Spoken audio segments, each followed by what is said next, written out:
That's right. Memories, bring back memories, bring back yo.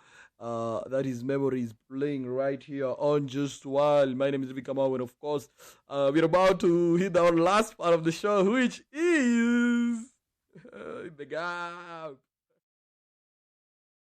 And that's right, the gap. So we're gonna be, of course, the gap talks about just how different, of course, different people in the same world, in the same country, in the same continent actually do things with a very, or things happen to them, or things are there but have a very big gap. Now today we're gonna be going through the whole of Africa, the whole of probably Africa. Let's do it Africa, yeah.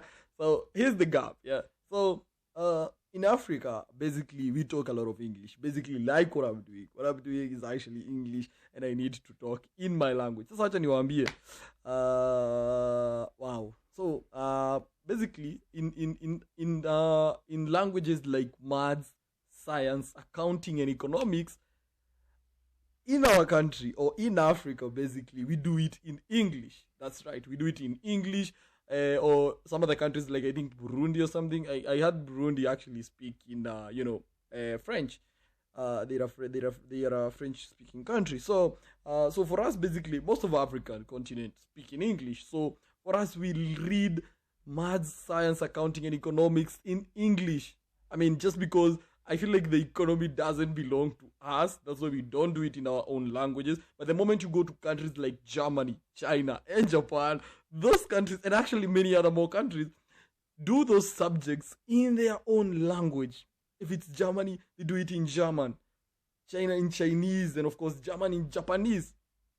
They do those languages in their languages because you know what?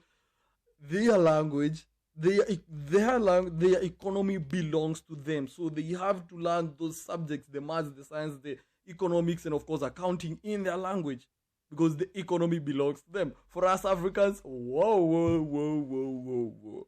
Everything is in English. And the only thing we are left doing is competing who speaks better English. Who speaks better English? You speak better English, the other one speaks better English. Other one, hey, that one is worse. That's the only competition we are left with because the economy doesn't belong to us in any way. Their countries in Germany, Japan, China, and of course all those other countries, they do it in their language. So the gap between us and them, for us, we are doing it because the economy doesn't belong to us. For them, belongs to them.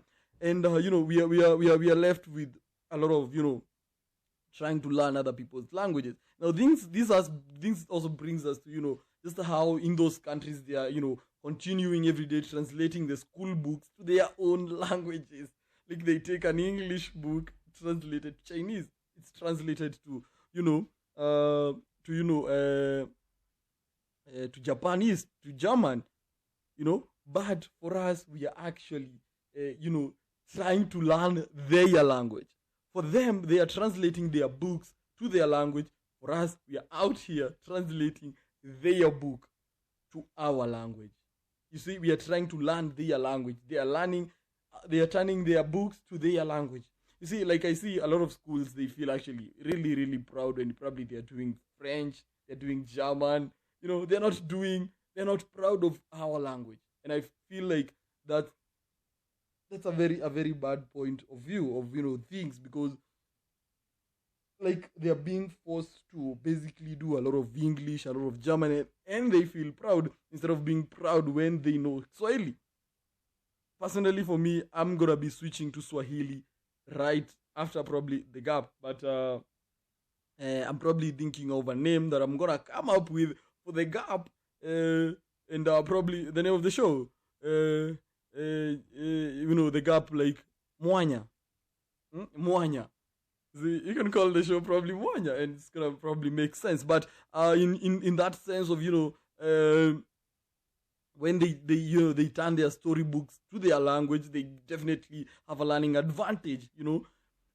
For us, in Africa, they read probably the questions in English, think in our language, and of course write in English. You get.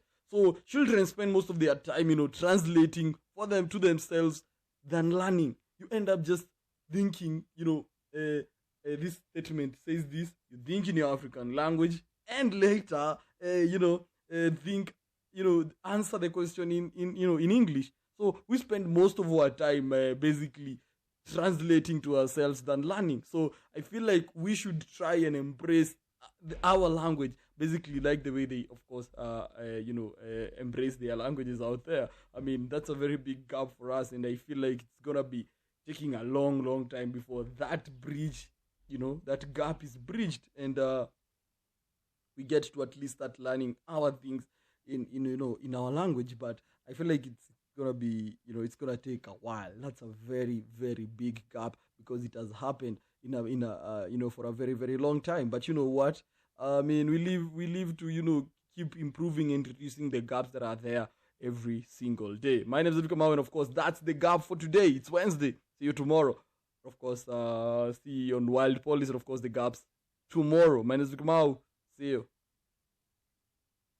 Please do not